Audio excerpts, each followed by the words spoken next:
So what does a day at sea actually look like with toddlers on the Disney Treasure? Being stuck on the ship can actually be one of the best days on your cruise. So let's talk about how to make the most of it. In this video, we'll talk about how to have the best day at sea with your toddlers, what you'll need to prep beforehand, and what you can do day of, morning, afternoon, and night to have the best day at sea ever on your cruise. And let's get into it. So as of now, the Disney Treasure is doing 7-night sailings, and they have 2 itineraries, Eastern Caribbean and Western Caribbean. Depending on which of those itineraries you're sailing on, you're going to have 3 to 4 days at sea. And just to recap, a day at sea means that there is no port stop. The boat is literally in the middle of the ocean, so everyone on the ship is on the ship.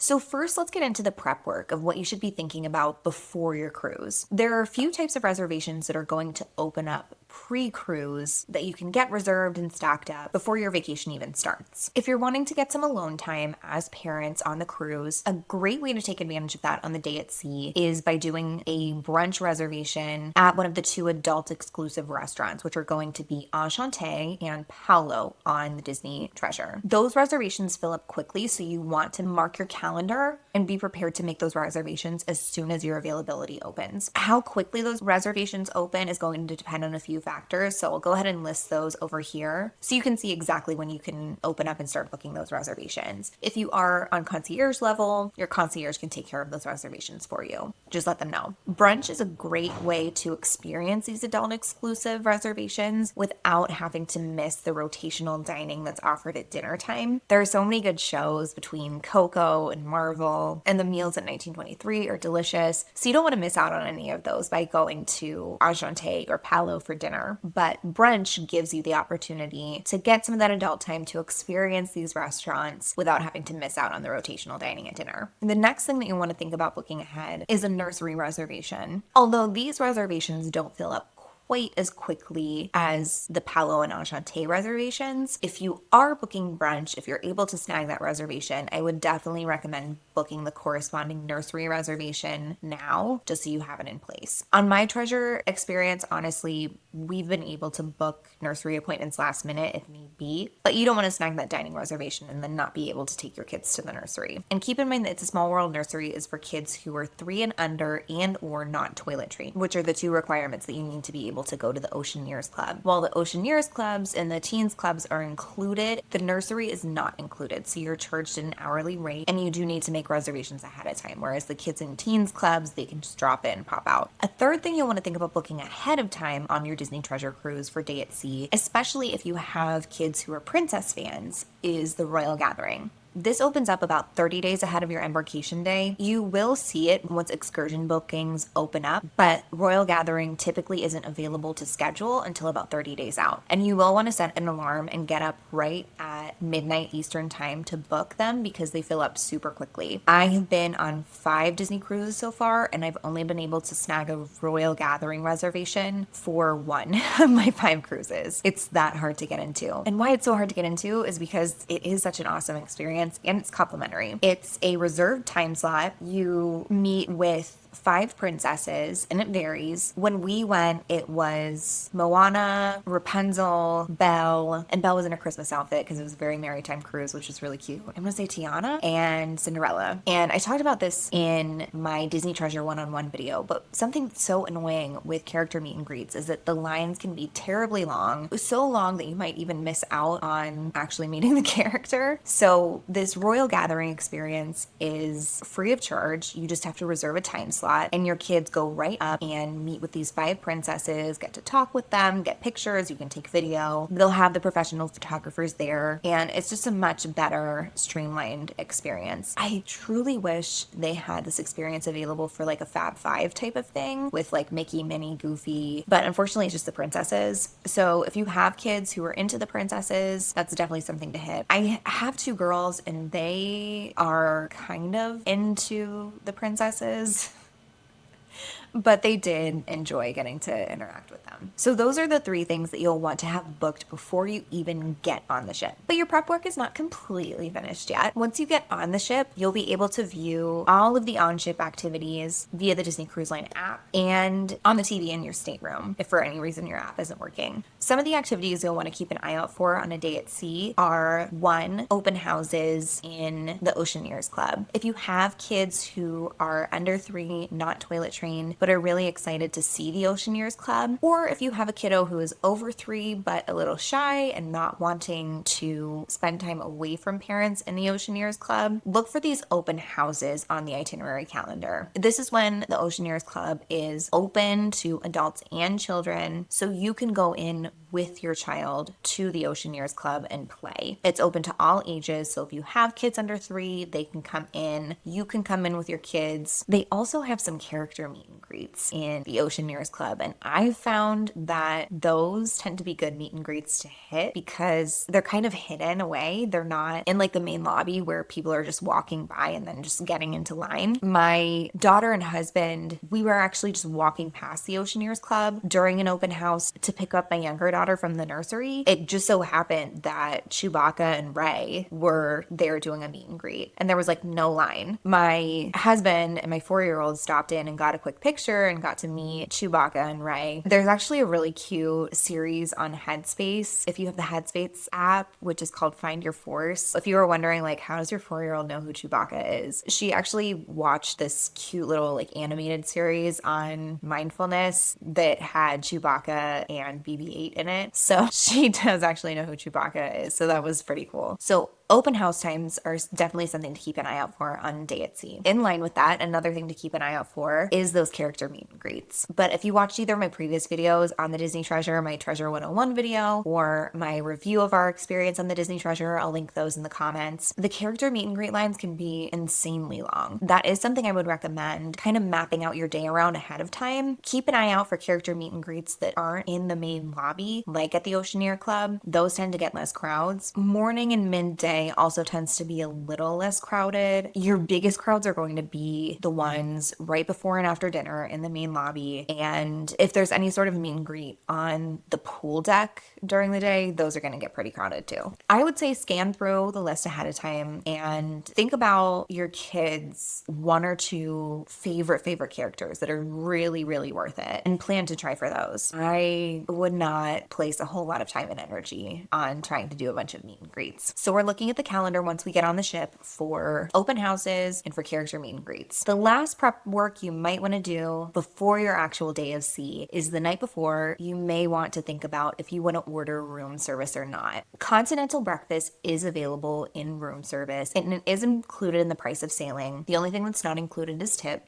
Gratuity. If you're okay with having a lighter breakfast that's fruit, donuts, bagels, coffee, tea, juice, it's great to order that the night before, fill out the card that's in your stateroom, hang it on your door, and get that taken care of the night before. Another trick you may want to do, especially if you have an earlier brunch time booked, is order room service just for your kids. I know I personally like a more hearty breakfast. I love the Eggs Benedict at Marceline Market, but for my kids, they are very happy with a donut and some fruit. You can have the room service ordered for your kids to get them what they need so they don't get hangry. And then either as parents, head up to the buffet, go to your brunch at Enchanté or Palo. You can even do a sit-down breakfast just parents at 1923, which doesn't need reservations. And you can bring the kids along. You can have them go to the Oceaneers Club and the nursery, but that gives you a little bit more flexibility. That's the last thing that I would say to plan ahead of time is think about whether or not you want room service for breakfast and order that the night before. Okay, so now it is your day at sea on the Disney Treasure. For breakfast, if you can, and your kids will allow it, I would recommend sleeping in a little bit. These are the days when you're going to be able to sleep in, these days at sea. I would say take advantage of it if your kids will let you.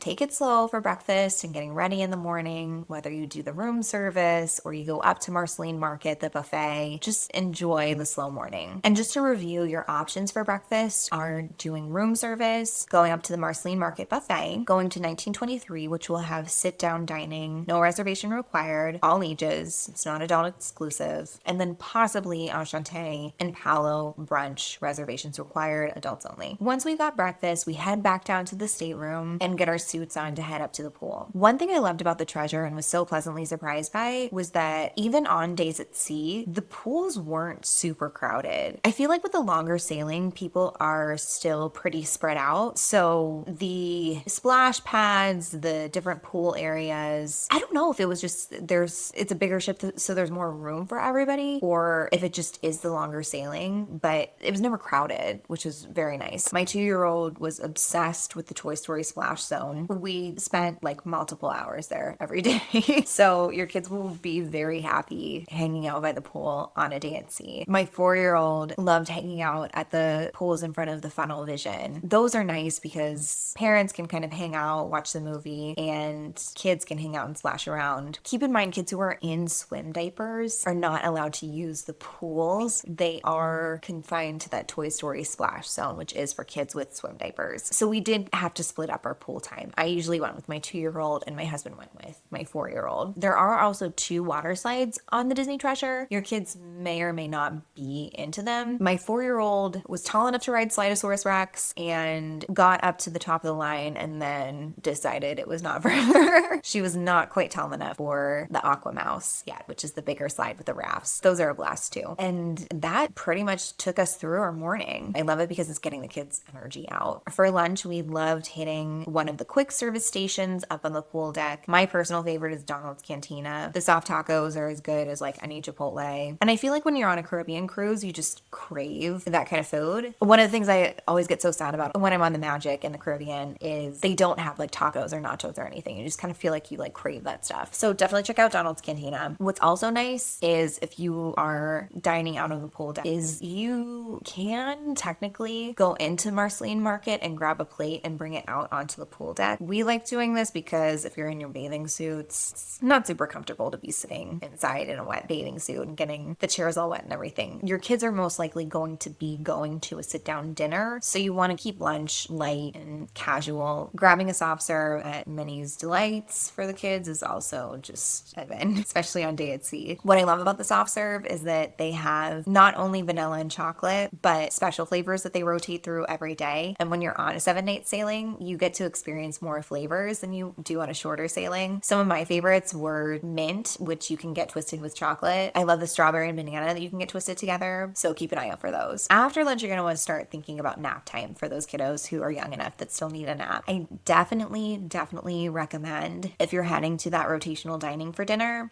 to let kids get a really good afternoon sleep, because that dinner experience is probably going to be at least an hour and a half. The Treasure has so many fun shows and your serving team does such a great job of keeping the kids entertained. You definitely don't want them to miss out on that. For us, we had a 2-year-old who was still very much needing a nap and a 4-year-old who was past napping. What we found worked best was sending our 2-year-old down to the nursery to take a nap.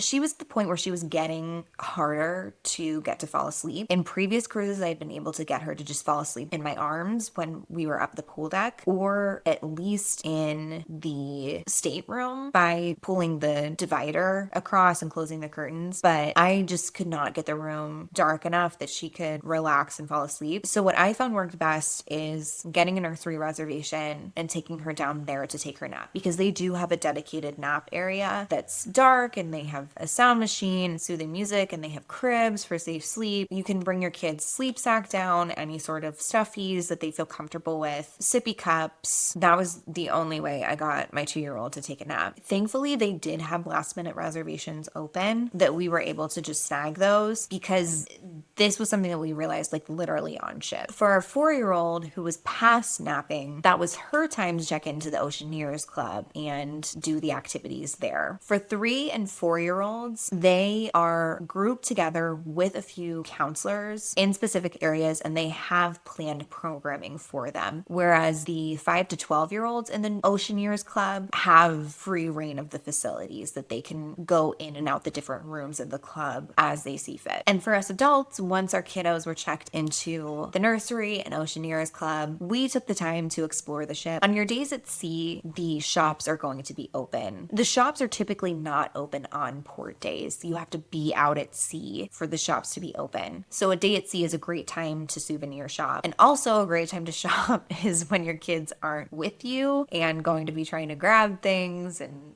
want a bazillion stuffed animals. So we've really enjoyed being able to just go around the two of us. It's also a great time to grab a coffee at one of the coffee shops, check out some of the bars, spend some time in the adult pool area. And later in the afternoon, we like to go down and get ourselves ready for dinner. So then we could go pick the kids up completely ready, come back up to the stateroom and just focus on being able to get the kids ready for dinner and not being able to try to get everybody ready at once. And then before you know it, it's dinner time and you are heading to your dinner time reservation. We always try to get that earlier dining reservation, that 5:15, 5:30 spot. And honestly, by the time you get done with dinner, we might do a little bit more walking around the ship. There's a deck show. We might go up to see the deck show. Keep an eye out for a deck show after dinner. Other than that, you most likely have had a pretty long, full day and are honestly ready to get back into bed and start again. So that is your guide to making the most of a day at sea on the Disney Treasure with your little ones. If you have any questions, comment below or email me hi@jetad.co. I would love to help. I do read and respond to all the comments, and I even take video requests based on the comments and emails that I get. This video is part of an entire video series that I'm doing on our experience on the Disney Treasure with our 2-year-old and 4-year-old, with all kinds of tips and tricks for toddler parents. So if you're not already, be sure to hit subscribe, and I will link that playlist on this next screen so you can click through and binge the whole thing. If you're watching this in real time, this is the 4th video in the series, or if you're watching it at a later time, the series will be done and you can watch the whole thing. So again, if you haven't already, hit the subscribe button and be sure to follow me on Instagram at Jetstream Adventures, and I will see you in the next video.